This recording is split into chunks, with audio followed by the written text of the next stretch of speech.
I feel better now. Thanks. Okay. Are you going to be alright? Yep. I'm already alright. Somehow I highly doubt that. But I'm not going to push it. I promised Daddy I would never cry in front of strangers. And you're a good kid, aren't you, Kay? You always keep your promises, right? That's right. Even though I can't see Daddy anymore, I'm still gonna keep all my promises. You're a very brave girl, Kay. You're a very good child for keeping the promises you made to your papa. I'll even testify that you didn't cry, just for you. Thank you very much, lady! It's nothing. I'm only telling the truth after all. It would appear that because her father was a respected prosecutor, Franziska is sympathetic to Kay's feelings. Kay, what kind of person was your father? Daddy was a hero of justice. His job was to catch all the bad people in the world. So, to you, a prosecutor is a hero of justice, huh? I suppose we are, in a sense, as we are the ones who seek guilty verdicts for criminals. Plus, you know what? Whenever I came to the courthouse, Daddy would buy my absolute favorite treat, Swiss rolls. Oh? I want to be a hero of justice one day, just like Daddy. So I've been working really hard. I see. And what have you been working hard on? I've been working really hard to keep all the promises Daddy and I made together. A promise notebook? May I take a look inside, Kay? Sure, okay. It appears to be an exchange diary of sorts between father and daughter. Mr. Faraday's writing conveys a sense of the kind of man he was. This little notebook just might come in handy later. Thank you for showing it to me, Kay. I hope you'll continue to work hard and become a hero, just like your father. Hey, Kay! So I'm a detective that catches the bad people, right? That makes me a hero too! Yeah, you're really cool too, Gummy. Yeah, aren't I, Kay? What is with the two of them? I hunt down verdicts of justice, so that makes me a hero too. Yes, and thanks to your oh-so-heroic testimony, you almost painted that detective as a vile criminal and sent him off to jail. I'm really sorry about that. Ugh, Gummy is not a bad man, okay? That poor judge. He's being treated like a vile criminal rather than a hero of justice. It appears that you and Detective Gumshoe are good friends, Kay. Well, yeah, we're friends. In that case, would you mind telling me a little more about him? So I take it that you ran into Detective Gumshoe earlier? Yep. I was on my way to see Daddy when I saw Gummy standing there. He was standing in the hall, staring really hard at the vending machine. So I said hi. And when was this? Huh? Oh, before everything got crazy. How long were the two of you together? We only talked for a little while, and then we went our own ways. That's right, pal. Kay and I only talked for a little while, and that's it. Oh? Which means... we have now confirmed that Kay was in the hallway during the recess. Isn't that right? Ah! You got me! I told you to stop picking on Gummy, mister. Very well then. I'll just have to speak with the good detective in private later. Were you the one who bought this pack of Swiss rolls, Kay? Well... I didn't have a lot of money, and I somehow made $1 out of the pennies and quarters I had, but that still wasn't enough, and I really wanted one. Come to think of it, she did come and ask me to exchange a handful of change for $1, and that's when you came and asked me to change your money, correct? Yeah, thanks a bunch for doing that, mister. Sure. But let me ask you, even with that $1, you still didn't have enough, correct? Well, that's why... Hey! If you bully Kay anymore, I'm gonna have to arrest you, pal! Need I remind you that you're the one already under arrest? Yo! I sense that Kay is going to be less than forthcoming with this question. I'm sorry about your ruffly thing. Ah, yes, well, now that it's positively drenched in your nasal mucus, don't worry, Kay, I have a spare. So here, you can have this one. But Daddy said never take things from a stranger. Ah, it's one of your promises you made in your promise notebook, correct? Yeah, look, see? It's right here on this page. Alright then. I'm not going to give this to you. I'm merely allowing you to borrow it.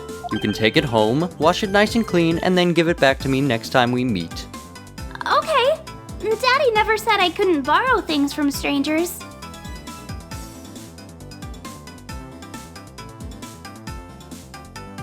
Now then, Detective Gumshoe, Uh-oh. I believe it is now crystal clear that you were with little Kay in that hallway. Grr! I told you to stop being mean to Gummy! Hold it! Miles Edgeworth, there is still something you have yet to resolve. I beg your pardon? You still haven't offered an explanation for why that man would lie to us. That's, well... Gummy, don't tell me you lied for my sake. Hey! Don't worry about it, Kay. Everything's going to be okay. Ah, so that's why. So, what was Detective Gumshoe's motive for lying? If you can't explain that, then you can't call this a perfect investigation. His reason for lying is very simple. What? Here is what I believe to be his reason. From the simple observations of the detective's actions and his interactions with Kay, it's obvious the detective was lying for the young girl's sake. And this piece of evidence will show you exactly why. Which piece of evidence proves that Detective Gumshoe was lying on the account of Kay? Take that! Mr. Faraday in Kay's promise notebook?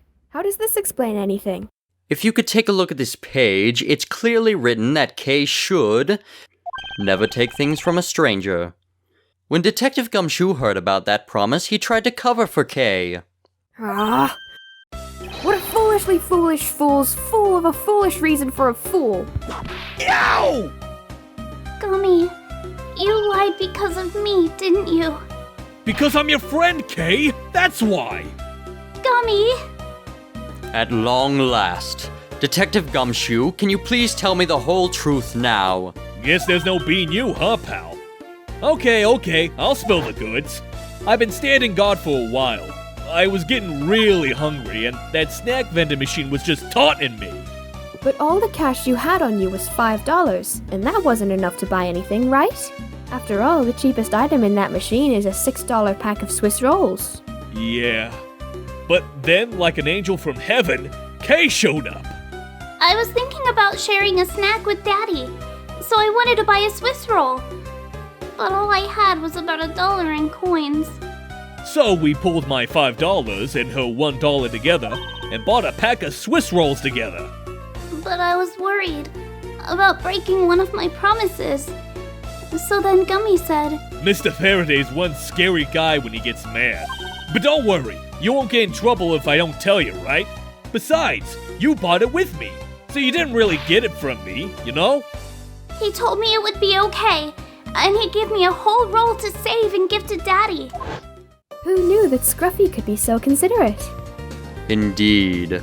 Detective, I take it that you then sat down on the bench and ate the rolls together? Yeah, we split the other roll and ate it right then. The sweet taste of that cake's chocolate. I'll never forget it as long as I live, pal. Anyway... Kay, I believe this also belongs to you. Oh, that's from the balloon I popped. It's bad manners to leave garbage lying around, Kay. I'm sorry. Well, I guess I can't blame you for not throwing this one piece away. It was high up on a windowsill where you couldn't see it.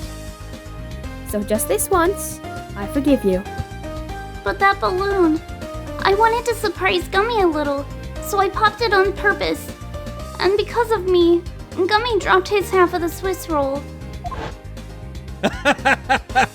Wow, you really got me there, pal.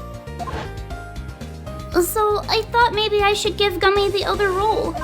And then I saw you picking on Gummy, mister. So you kicked me, is that it? You sure are a feisty one. I'm really sorry, mister. It's alright, I'm perfectly unharmed. But about this Swiss roll, would it be alright with you if I held onto it until Detective Gumshoe is cleared of all charges and free to go? Yeah, sure. Just make sure you give it to Gummy afterwards, okay? Of course, I promise. Now then, I believe we have proven beyond the shadow of a doubt that Detective Gumshoe was in the hallway for the entire duration of his duty, which undeniably proves that Detective Gumshoe could not have committed the double murders. Objection! Actually, it proves just the opposite, Edgeworth. You've just shown that Detective Gumshoe is the only one who could have committed the crime. What do you mean? It's quite rude to eavesdrop, Miss Yew.